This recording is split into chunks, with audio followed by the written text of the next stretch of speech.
Pemirsa, indeks harga saham gabungan Bursa Efek Indonesia pada pagi ini dibuka relatif tidak bergerak sebetulnya, dan juga ini adalah sesuatu yang berubah setelah kemarin indeks harga saham gabungan Bursa Efek Indonesia ditutup melemah 0,3% di 7.014,38 tadi pagi. Pukul 9 waktu Indonesia Barat, perdagangan saham di Bursa Efek Indonesia dibuka di 7.014 dan sempat melemah ke level terendah sampai sekarang adalah di 6.968, dan sekarang indeks ada di level 6.970 dengan nilai transaksi tercatat 1,7 triliun, dan saham-saham yang bergerak relatif merupakan saham-saham gabungan. Kita melihat ada saham-saham lapis kedua dan ketiga yang menjadi market mover dilihat dari sisi nilai transaksi. Ada saham Boga yang merupakan saham lapis ketiga yang harga sahamnya saat ini turun 1% lebih. Kemudian ada juga saham Care. Sementara ada beberapa saham blue chips yang juga menjadi penggerak market. Aneka Tambang pada pagi ini turun 3,9% atau Rp80 di 1.955, dan BBRI tidak bergerak, harganya di 4520. Bank BCA juga termasuk yang menggerakkan indeks pada pagi ini dengan pergerakan menguat 0,8% di 8675. Bank Mandiri juga terjadi profit taking, turun 1% atau Rp100 di 9.900, dan ada beberapa saham yang juga menjadi penggerak market. Dan secara keseluruhan kelihatannya indeks pada hari ini diperkirakan akan bisa melemah karena bursa utama Asia juga pada pagi ini terjadi sedang melemah. Indeks Nikkei 225 di bursa Tokyo turun 0,4% di 27.920. Indeks Hang Seng juga turun 2,7% di 17.758. Indeks Shanghai Tiongkok turun 0,9%, dan indeks Straits Times Singapura yang berbalik arah atau naik 0,6% di 3.286.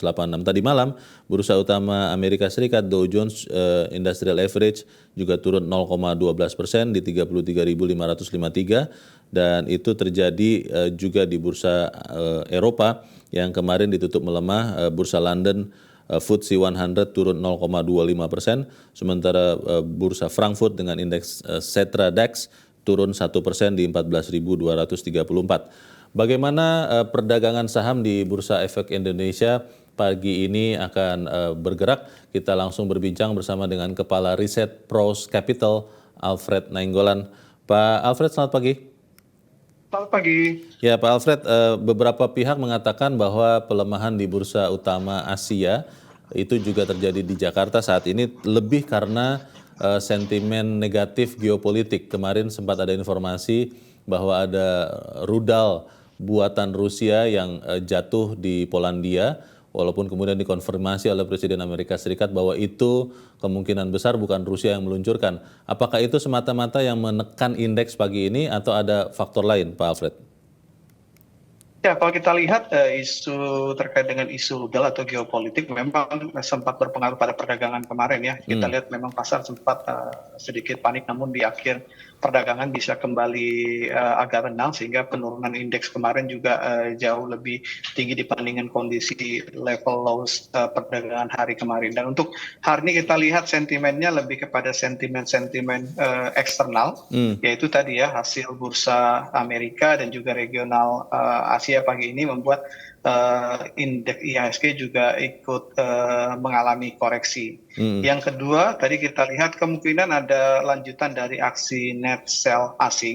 Jadi ini juga yang membuat investor domestik kita memang sedikit nervous. Kemarin net sell asing juga relatif cukup besar dan kemungkinan hari ini terjadi. Dan terakhir hari ini ada penantian ya terhadap rilis RDG, Rapat Dewan Gubernur Bank Indonesia, dan kemungkinan tadi pasar akan lebih menunggu atau bereaksi nanti setelah pasca pengumuman, walaupun tadi ekspektasi masih akan ada kenaikan, tapi sepertinya memang kenaikannya mungkin tidak sebesar RDG sebelumnya ya. Dan ini yang kalau kita lihat indikasinya terlihat ada sedikit tekanan terhadap rupiah kita. Jadi overall memang minim sentimen positif dan ada aksi profit taking dari asing yang relatif cukup besar, dan ini yang membuat animo investor domestik kita juga tidak terlalu cukup besar untuk mengimbangi tadi aksi jual dari asing dan juga aksi jual beberapa investor short term. Ya, Pak Alfred, memang betul kemarin ada satu hari perdagangan ada neto jual dari investor asing sekitar 1,3 triliun rupiah. Tapi kalau dihitung dari awal tahun ini sebetulnya masih ada neto beli dari investor asing senilai 77 triliun rupiah. Tapi kalau kita melihat indeks dulu Pak Alfred, apakah secara teknikal sekarang ada di bawah 7.000, 7.000 sering disebut level psikologis, itu sudah menandakan memang akan ada koreksi yang lebih dalam, atau seperti apa support resistance index untuk hari ini menurut Anda?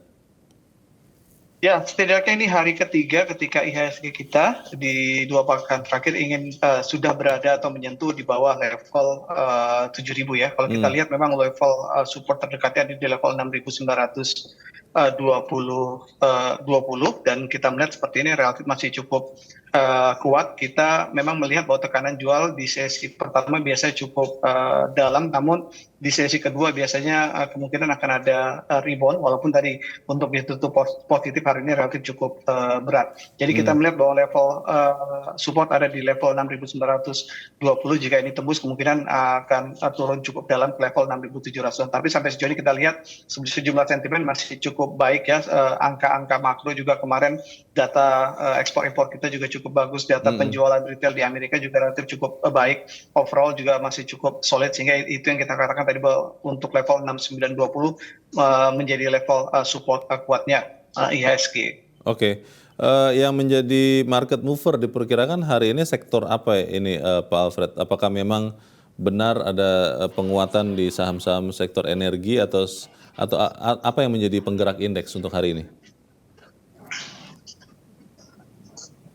Ya, kalau untuk penggerak indeks kemungkinan masih kita prediksi datang dari emiten-emiten berbasis teknologi ya. Karena memang tadi koreksi year to date sudah cukup dalam dan porsi mereka juga terhadap indeks juga relatif cukup besar, sehingga pergerakan mereka cukup sensitif terhadap pergerakan IHSG. Yang kedua tadi saham-saham second liner dan third liner juga sepertinya sudah mulai ramai diperdagangkan karena faktor tadi bahwa memang ada potensi aksi window dressing yang memang banyak menyasar emiten-emiten atau saham-saham yang punya performa year to date-nya koreksinya juga cukup dalam. Jadi kalau kita lihat mover masih saham-saham berbasis teknologi, dan yang kedua masih bank ya, karena porsi dari sisi kapitalisasi. Kalau bank kita tahu bahwa dalam beberapa hari ini aksi asing juga relatif banyak memang untuk emiten-emiten perbankan untuk first liner, dan ada potensi atau asing aksi jual lebih mengarah kepada tadi profit taking, karena kalau kita lihat historis performa saham-saham perbankan first liner kita cukup memuaskan ya, sehingga cukup wajar ketika di akhir tahun atau menjelang akhir tahun investor-investor short term asing juga melakukan profit taking untuk closing nanti di akhir tahun. Pak Alfred, tadi Anda sudah sebut saham Tekno. Ini ada banyak pertanyaan terkait dengan saham Telkom yang jadi market leader di saham Tekno, dan juga mungkin indeks ya masih pengaruh besar. Investor bertanya apakah di level sekarang di 4.000-an sudah bisa mulai buy on weakness, atau kalau kita lihat di grafik harga year to date 1 Januari 2022, 2 Januari itu sampai sekarang di 3940, atau malah dilihat di setahun yang lalu di 3.600-an. Apa outlook Anda terkait Telkom ini, Pak Alfred? Ya, untuk Telkom memang pasar sedikit kecewa dengan result mereka di tahun ini ya, khususnya di kuartal ketiga. Tapi kalau kita lihat secara valuasi relatif masih cukup murah, apalagi kalau bicara positioning Telkom sebagai first liner dan big cap di sektor telekomunikasi, memang performanya mengalami penurunan. Tapi kalau kita lihat dari sisi perolehan labanya masih cukup solid, sehingga ada potensi dividen yang masih cukup besar nanti di Maret atau April 2023. Jadi kalau melihat dari sisi harga yang masih tertekan, kita lihat ini masih bersifat short term karena faktor tadi animo pasar aja untuk investor-investor short term yang mungkin agak sedikit tidak begitu terlalu fokus untuk saham-saham seperti big cap seperti Telkom ya, karena tadi untuk isu juga tidak terlalu cukup banyak, untuk sentimen juga tidak terlalu cukup banyak, sehingga mereka banyak menyasar saham-saham second liner atau saham-saham di sektor yang cukup banyak isunya. Jadi tapi kalau untuk yang medium dan long term sebenarnya Telkom masih cukup bagus ke depannya, karena kita lihat bahwa sektor telekomunikasi masih memberikan pertumbuhan yang cukup tinggi terhadap pertumbuhan ekonomi kita, dan Telkom sebagai pemegang kue terbesar tentu akan menikmati pertumbuhannya dalam ke depan. Sehingga untuk growth relatif masih cukup baik ya, walaupun tahun ini akan sedikit mengalami penurunan. Tapi tadi bicara Ya. growth, tidak hanya bicara growth, tapi dividen juga relatif masih cukup baik dan layak untuk dikoleksi dalam jangka panjang untuk Telkom. Telkom bisa tunggu di level harga berapa Pak kalau Anda lihat? Ya kalau untuk Telkom kita lihat levelnya sudah cukup kuat ya untuk level support di 4.000, mungkin bisa koleksi di level 4.000-an, Yeah. 4.000 sampai 4.100. Untuk potensi memang level support kuat ada di 3840, tapi untuk sampai ke situ relatif masih cukup berat karena tadi kita lihat bahwa IHSG sendiri pergerakannya mungkin nggak akan terlalu lebar sampai di akhir tahun, sehingga kita masih cukup yakin Telkom masih cukup solid di level 4.000 untuk level supportnya. Pak Alfred, terakhir Pak, Bursa Efek itu meluncurkan indeks IDX LQ45 Low Carbon Leaders. Ini efeknya untuk investor kira-kira seperti apa kalau Anda lihat? Ya kalau untuk dampaknya mungkin nggak terlalu cukup besar ya terhadap pasar sendiri, terkhusus tadi untuk perdagangan pasar. Memang ini lebih kepada penambahan variasi, dan kita tahu bahwa ini concern bursa juga terhadap isu lingkungan, dan tentu tadi kalau kita lihat memang dalam beberapa tahun terakhir kebanyakan foreign investor atau fund asing memang banyak menggunakan isu lingkungan sebagai kriteria mereka, sehingga ini memang memberikan potensi untuk tadi menyerap kembali bagi fund atau investor yang memang punya appetite di sektor yang concern terhadap iklim atau lingkungan. Jadi lebih ke sana. Tapi untuk short term kita lihat masih mungkin belum cukup banyak karena tadi bahwa pasar masih concern terhadap isu-isu yang relatif masih cukup hot ya, seperti kenaikan suku bunga, inflasi, dan juga geopolitik dan sebagainya. Baik, kita ikuti, nanti kita pantau sama-sama bagaimana pergerakan Bursa Efek Indonesia. Untuk saat ini terima kasih Alfred Nainggolan, Kepala Riset Pros Capital. Selamat pagi Pak Alfred. Selamat pagi, terima kasih.